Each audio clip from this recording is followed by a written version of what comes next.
In this video, I'm going to be showing y'all how I create a worship set list.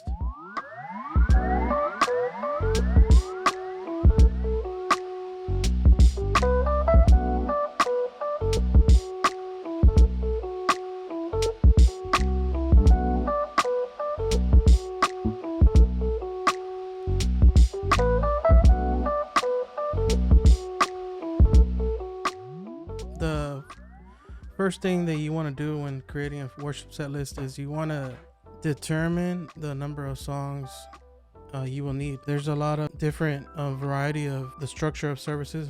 It's always different, so you always want to make sure you know what the structure of the service is, or the order of the services. You need to know about how much time you have. It's very important, because if you don't know how much time you have, you don't know how many songs you're gonna need to sing. So that's the first thing you want to do, is always to determine the number of songs you need. You want to know the structure, and you want to know about how much time you have. The second thing is you want to establish a theme for the worship set. This one's can be pretty hard, and this one may be the one that everybody gets stuck on, but it's possible. The only thing that I suggest from the beginning is to, before you do anything, obviously a worship set, you want to make sure that you're putting God first in everything you do, even when it comes to preparation for worship set lists. So you want to go ahead and pray before you're proceeding. Pray before you actually go and actually start something. You always want to put God first, right? So if possible, you can ask the preacher, if you know who the preacher is, the person that's going to be preaching that day. You always want to make sure that if possible, to ask them first to see what you need to do, because a lot of times the person that's going to be sharing or speaking that day might already know, more than likely they already know what they're going to be sharing. So they might already have some kind of a theme or title for their sermon. So it's always good to ask if possible, but if not, then there's always other ways you can do it. You can try and think of like themes yourself that are Christ-centered. Obviously, you never want to pick or select a theme on something emotional, like that a feeling or something that it's always wrong when you do it that way. So first things first, if possible, try to ask the speaker, or most of the time is a pastor, right? So ask the pastor. This is where I wish somebody would have made some kind of video, and I'm glad I'm able to share this with y'all now that I've gotten some time doing this, because as a worship leader, this was the part where I actually got stuck on, because there's so much you can actually sing about. There's so much when it comes to themes, there's so many things you can do, but a lot of times we get a clouded vision here, and we don't know what to pick, because so many. It's overwhelming. That's what I'm trying to say. One of the examples that I have here that would be a Christ-centered theme would be like praising the Lord. You can't go wrong with that, because the main focus of worship is to worship God, right, and praise His name. So praise the Lord is one of the themes. Another one is God's love. There's so many songs that speak about God's love. Another one's God's mercy. That's something that you can always use. It's available for any kind of sermon that might be shared. God's goodness is always a good one too, especially around Thanksgiving, or maybe like a special service where you're giving thanks. Those are examples of themes that you can use to set up your own worship set list. The theme can relate to the time of the year. Sometimes I see that some people might make a mistake where they sing a song that doesn't really go with what's going on. Like, say if there's a service where you're having communion, and there's a song that just doesn't relate to that theme. Sometimes it's good to just really be on top of it and have songs prepared for when you have those special kind of services as well. A theme for a certain kind of time of the year. So keep that in mind. You can use that as well. This is the third one. You choose the songs that the congregation knows and flows with. And I know I'm gonna get like a couple of people that are like, whoa, no, you shouldn't be, like they shouldn't like determine the songs that you sing based on what. Yeah, well, In my scenario, there's different scenarios. I'm just showing y'all my scenario. When it comes to singing certain songs at our church, we have an older congregation. There's a lot of elders in our church, and then there's either it's elders or there's kids. There's not that many youth members in our church, and at the moment, so there's a lot of songs that we had to kind of stay away from. It's not we're not gonna be singing Planet Shakers or Hillsong, youth songs. Like there's certain songs that we throw in there for youth services. We don't have the luxury, in other words, to like be able to use like every kind of age genre. So just keep that in mind, that there's some certain songs that I actually flow with your congregation. Your congregation may be youth and kids, so just keep that in mind, that you want to be able to sing songs, prepare songs that actually flow in the congregation. And again, I put on here because I have my notes. I made sure I had my notes. One of the things I put on here again is to make sure you stop and you pray again. I know that you're gonna hear me say that a lot, and it's because it's true. If you don't do any of this without preparing with prayer, it's all just gonna fail, because again, you're going based on emotions, not really discerning what God wants you to do. Do not force songs to be sang just because of an emotion. Don't be forcing it. Don't be afraid to incorporate new songs. I know it can be contradicting to what I just said. Like, there's certain songs we can't sing, and the ways that I've felt that have worked for us is like either incorporating them pre-service or post-service. Maybe you sing it as a song that at the beginning, there's not that many people there, but you just kind of like let the people listen to it, hear it, or after the service you play a melody, and the people will listen to it and they'll hear it, trust me. So then they start learning the melody, and then whenever you do want to incorporate and bring it into part of your set list, they kind of already have an idea what it sounds like. You have to make sure you have the lyrics, and to be able to, for them to sing it along with you. You don't want to just sing a new song without lyrics, and we'll get to that in a little bit. Once you select the songs, make sure that they flow with each other. This is a big one. For example, there's songs like that. I know that I see the mistake happens a lot. For some reason, some people are not able to distinguish whenever it's a minor progression or a major progression, like the songs, and then they just try to mix them. Just keep that in mind. There's certain songs that the way that you're playing it, the progressions that you're playing, just don't flow. Listen to them. So just make sure that you're actually paying attention to those progressions. What is the progression of the song? Like when I say progressions, I mean like the notes. Is it a major scale or minor scale? And if you don't know, just hit me up in the comments and I'll be able to explain that to you a little better. There's also songs with different tempo. When back in the day, I used to play a lot in church on Wednesdays, and this was one of the biggest pet peeves that I had, was that somebody would go up there to sing, and bless their heart, like they just sang a song, and sometimes they start really slow, or they go really fast and then they change it up to really slow, or they want to sing more than one song and then it's a really fast song and all of a sudden it's a different tempo. Or like another thing I have on here, it's a different time signature. As a musician, you can relate with me in this, and you struggle with this. Some people just go up there and you already know they're gonna be doing this. So make sure that the songs have some kind of relevance to each other, like they pair in that sense. And if you are gonna do that, there's nothing wrong with it. There's nothing wrong with singing a song in different time signatures. If you are gonna do this, please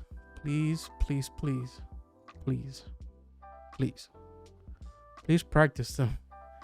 And I'm not talking about practicing whenever you're in rehearsal, because that's another thing. Rehearsal is rehearsal. You go to rehearse what you practice. Practice is your own time.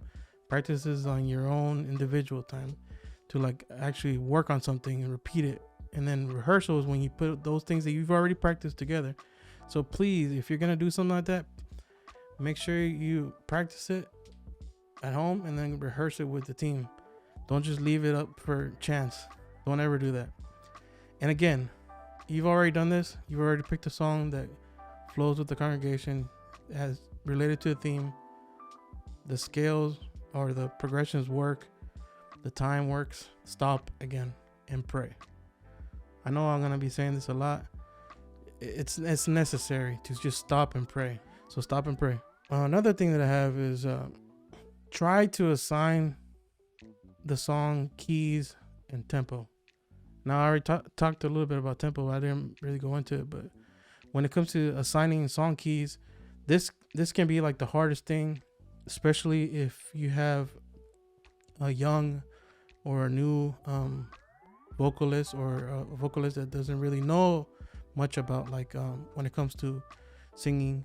So this is where you gotta exercise patience and always try to be prepared when it comes to, most songs nowadays will have a bass or a tempo set. For example, like if you look it up, for example here, I'm gonna look up a song, and what you do is you look up a song and then you can type BPM. For example, Correré is by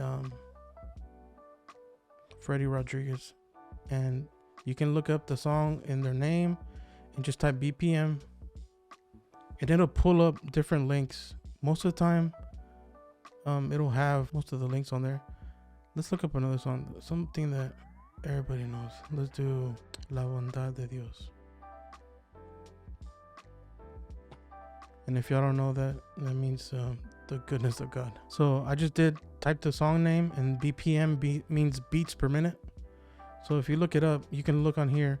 You can click, like, multitracks.com is usually the one that they have tracks and you can buy them. I purchased some on here myself, so I recommend it. And you can see on here, it shows you the key, which is like the key that they sing it in. And this one's sang by Church of the City, which is a good version. So they sing it in the key of G or Sol. And the BPM 68, that's where you wanna note it down and write it down in your notes. So for example, if we're singing La Bondad de Dios in G, 68 beats per minute. Time signature, which is important, is 4/4. Some songs like Reckless Love, it's in 6/8, stuff like that. You just want to keep that in mind. And if you're putting tracks together for your team, which is something I'll talk about later, it'll show the length here of how long, so you know how long the actual track's gonna be. So just keep that in mind. You can look up songs like that, and sometimes you might not find it in the multitracks.com, but you can look here as well as on song BPM. You can type it in on there and it'll show you the beats per minute there too. Now, when I talk about keys, I'm talking about like the note that the song is gonna be singing. That one can be tricky. Everybody's different. The vocal ranges will vary. Nobody's the same. I mean, there's some people that you know are in almost the same range of vocal range. So just keep that in mind. Most of the time, males sing in lower ranges. So you choose the key. You try to assign the key. For example, in my case, it's already a little easier because the worship I've already heard most of the singers, like their peaks and their lows. You know what they're able to reach. So I listen to a song, which is one of the things that I recommend doing as well, is listen to a song and try to find the vocal range peaks. I know this is like confusing at first, but listen to the song and just try to find where it goes really high, where you hear the vocal range get really high, or where you hear the vocal range really low. You gotta keep those in mind. Like there's songs where it's really low and boom up to a higher octave, or there's some songs where it's just really normal, and then it's like, say when you go to a chorus or something, it just builds. That's where the voice hits a peak. So you want to listen to that and figure out, you can use that to determine the key for the song. The time signatures can vary. It's very important when putting a song together. Like I said, when you were looking at the BPMs, it's very important that you check the time signatures, because you're going to use it to put the tracks together in Ableton. So now that you got the songs picked out, you already got the song keys assigned and the tempos saved, for your drummer or for the other bandmates. Just make sure you have all that set up the last thing is you want to create. This is something I do, and I kept mentioning it. You can create a video or a audio playlist, like a list of for references. I know that a lot of times people don't have the luxury of creating Ableton tracks for every single weekend set list. So what I do, well, there's some times where I can't. Sometimes it's like, we take our time creating the set list. So what we do is create a YouTube list, and you can find songs in YouTube. Most of the time, the song that you're gonna sing, it's in YouTube. Getting all the songs together in a YouTube playlist. And what I do is I do an unlisted playlist. This way, when you share, you can get the shareable link, and then share the list, your set list with your group. You can use that. Another thing that I've done, like I was speaking about, was create an audio file or like a tracks on Ableton. I can tell you from experience, at the beginning it can be kind of like overwhelming, but if you want to see a video on it, I can show you. It's pretty easy. I can break it down for y'all, and I can show y'all in Ableton how to create a worship set list on Ableton. Leave a comment below if you want me to make one. So yeah, if possible, do that. If not, it's okay to use a playlist. Research the lyrics also. It's very important, because say if you do send out a playlist on YouTube, sometimes the lyrics that you're going to sing at your church or in your congregation are not going to be the exact same ones that you hear in the video. So make sure that you research the lyrics. Sometimes the lyrics are not what you want to actually sing.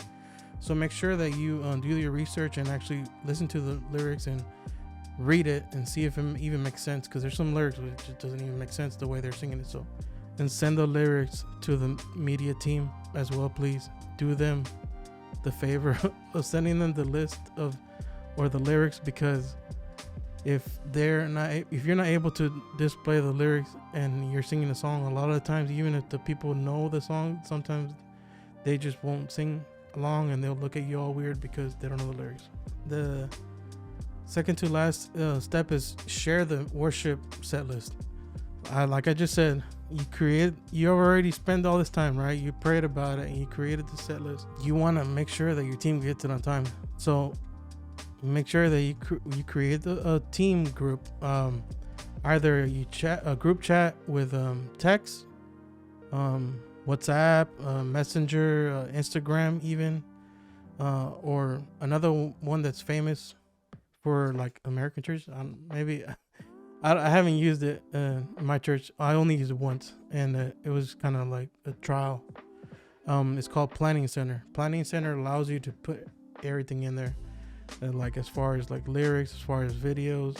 So if you want to check it out, go ahead and check it out. But if not, what I do with my church is we set up a text group chat, and in the text group chat, everybody has iPhone now, so we're able to share everything, even like videos or things, because that's what we do. So that's the way that it works for us.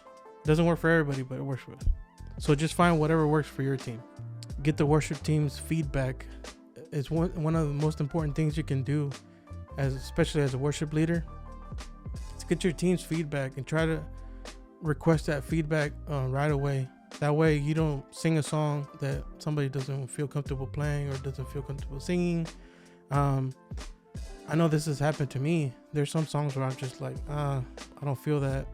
I don't think we should sing it, because you know more about it, or you've done your research and stuff like that.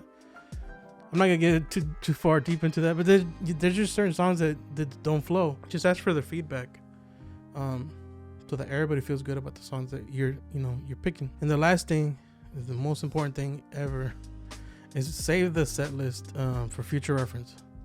Save it. I know I have a whole bunch of set lists that I have saved, and it's helped me. It's come in clutch when I've needed it.